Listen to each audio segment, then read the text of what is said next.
అన్నారు. దధానోభస్వత్త అమృత నిలయో లోహితవపు వినమ్రాణం సౌమ్యో గురురపి కవిత్వంచ కలయన్ గతౌ మందో గంగాధర మహిషి కామాక్షి భజతాం తమ కేతుర్మాత తవ చరణ పద్మో విలసితే విజయతే అన్నారు. అమ్మవారి పాదముల వంక ధ్యానంలో చూసి ఆమె మంజీర ధ్వనులు వినపడుతుండగా ఆవిడ మెల్లగా నడుస్తున్నది అని భావన చేసి, ఆవిడ నడకలను భావన చేసిన వాడు ఎవరు ఉంటాడో ఆ నడకని భావన చేసిన వాడికి శనీశ్చర గ్రహం ఒకవేళ ఏలినాటి శని దోషంలో ఉన్నా కూడా ఆ నడకని భావన చేసినంత మాత్రం చేత ఆ శనిగ్రహ దోషము ఉపశమిస్తుంది అని ఆయన ప్రతిపాదన చేశారు. ఎందుకని అంటే శనైహి చరహ శనైశ్చరహ, మందుడు అని పేరు, మందపల్లి అని మనకు ఒక క్షేత్రం. అక్కడ శనీశ్చరుడు ప్రతిష్ఠించినటువంటి శివలింగం. శనీశ్చరుడు అక్కడ ఉండి అభిషేకం పొందడు, ఆయన చేత ప్రతిష్ఠింపబడిన శివలింగం ఉంటుంది. దానికి నువ్వుల నూనెతో అభిషేకం చేస్తూ ఉంటారు. పరమ ప్రఖ్యాతమైనటువంటి క్షేత్రం. అటువంటి శనీశ్చర గ్రహం మనని అనుగ్రహించాలి అంటే అమ్మవారి యొక్క నడకని మనసులో భావన రోజు ఒకసారి చెయ్యమన్నారు. ఒకవేళ అలా నీకు భావన చెయ్యడానికి మనసు నిలబట్టలేదనుకుంటే ఈ శ్లోకాన్ని జపం చేసుకోమన్నారు.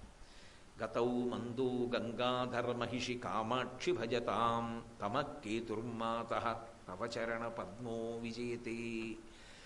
ముత్తుస్వామి దీక్షితారు వారికి శిష్యుడు అనుగ్రహింపబడవలసినటువంటి సమయం ఆసన్నమైనప్పుడు ఆయన గురుగ్రహం మీద బృహస్పతే తారాపతే అన్న కీర్తన వ్రాసిన తరువాత ఇలా లోకాన్ని మీరు అనుగ్రహించవలసి ఉంటుంది, ఒక్క గురుగ్రహం మీద కాదు 9 గ్రహాల మీద రాయమంటే మహానుభావుడు దీక్షితారు వారు 9 గ్రహాల మీద కీర్తనలు చేశారు. అలాగే 9 గ్రహాలని అమ్మవారిలోకి న్యాసం చేసి చూపించారు మూకశంకరు.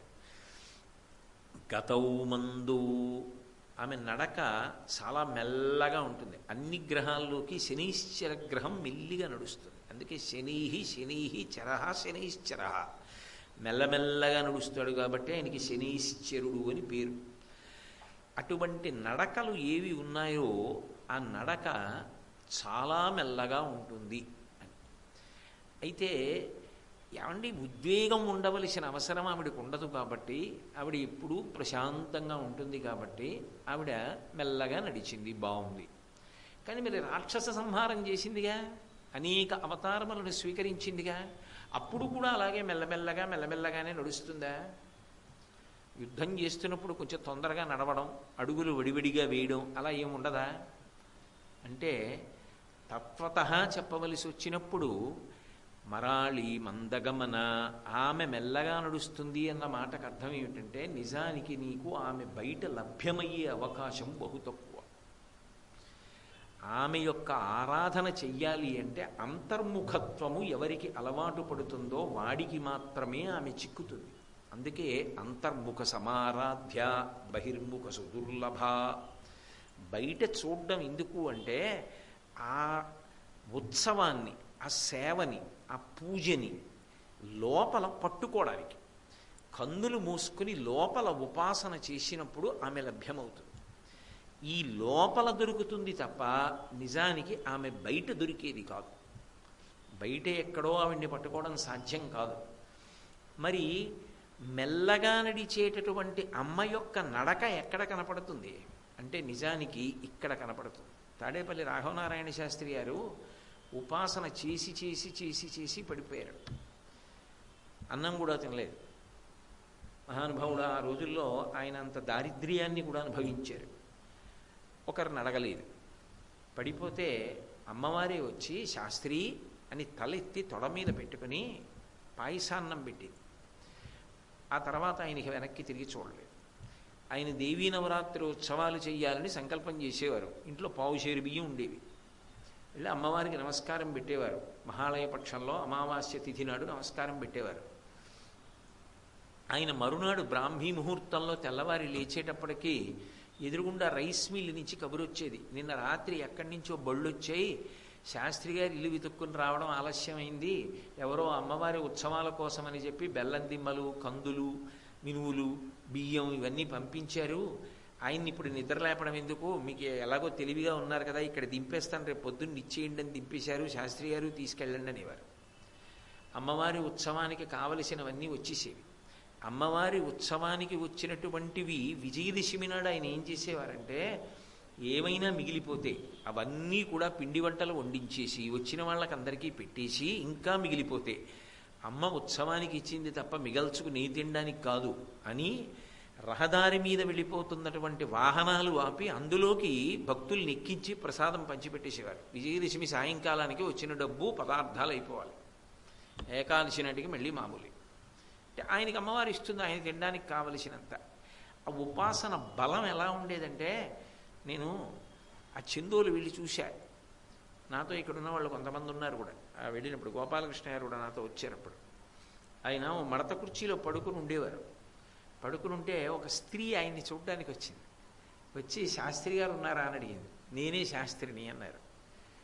ఏమిటమ్మా అలా మాట్లాడతారు, శాస్త్రి గారు మగాయన కదా, మీరు ఆడవారు కదా, శాస్త్రి గారిని అడుగుతున్నానమ్మా అంది. నీకు బుద్ధుందా, నేనేనే శాస్త్రిని అన్నారు ఆయన.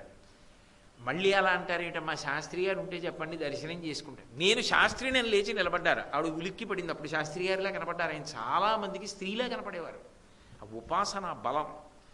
చిట్ట చివర ఆయన భౌతిక కాయాన్ని తీసుకెళ్ళి చితి మీద పెడితే అమ్మవారు లేచింది ఆయన శరీరంలోంచి. అంత మంత్రపూతం అయిపోయింది శరీరం.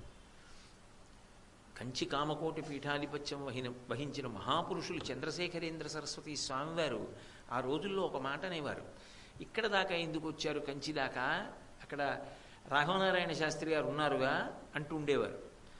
ఆయన ఉన్న చోట అమ్మవారు తిరుగుతుండేది. ఆయన పడుకుంటే గడప మీద కూర్చునేది. అనేక పర్యాయాలు అమ్మవారితో హాస్యమాడి వ్యాసుణ్ణి పిలిచి చెప్తాననేవారు. ఆయన అలా రాసిన పుస్తకాలు ఉన్నాయి ఇప్పటికీ.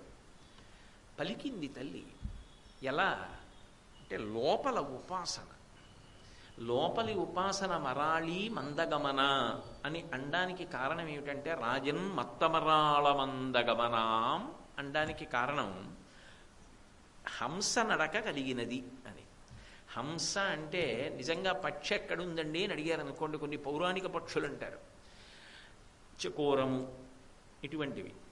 హంస ఎక్కడుంది అంటే, ఇదిగోనండి ఇక్కడ ఉంది అని చూపించిన వాళ్ళు ఇప్పటివరకు ఎక్కడ కనపడలేదు. హంస అన్న మాటకు అర్థం ఏమిటంటే, నిజానికి హకారము శివశక్తి, సకారము శక్తి. శక్తి అంటే అమ్మవారు, హకారము శివశక్తి. హకార సకారముల మధ్యలో బిందుస్వరూపం కలిసిందనుకోండి హంస, అది కదులుతూ ఉంటుంది. ఆ హంస ఎక్కడ కదులుతుందంటే షట్చక్రముల యందు కదులుతూ ఉంటుంది. అది యోగరహస్యం. సరే, అదే ఒక పరిస్థితిలో చెప్పినప్పుడు బిందునాద కళా విధానేన అన్న మాట వాడుతూ ఉంటారు దానికి. ఆ తల్లి కదులుతుంది. ఆమె ఆయా చక్రముల యందు కదిలినప్పుడు జీవుడు ఒక్కొక్క స్థితిని పొందుతూ ఉంటాడు. అది హంస. అందుకే మీరు చూడండి, ఈ హ ఈ స ఈ రెండింటినీ కలిపి అమ్మవారిని అయ్యవారిని సంయోగంగా ప్రతిపాదన చేస్తారు. అందుకే సూక్తం దగ్గరికి వచ్చేటప్పటికీ శ్రీ సూక్తం అంటే అమ్మవారి పరంగా ఉన్నది హిరణ్యవర్ణాం హరిణీం అని మొదలవుతుంది హకారంతో. అయ్యవారి మీది సహస్రశీర్ష పురుష అని మొదలవుతుంది. ఈ హకార సకారముల మధ్యలో బిందుస్వరూపం ఉంటుంది. అప్పుడు హంస.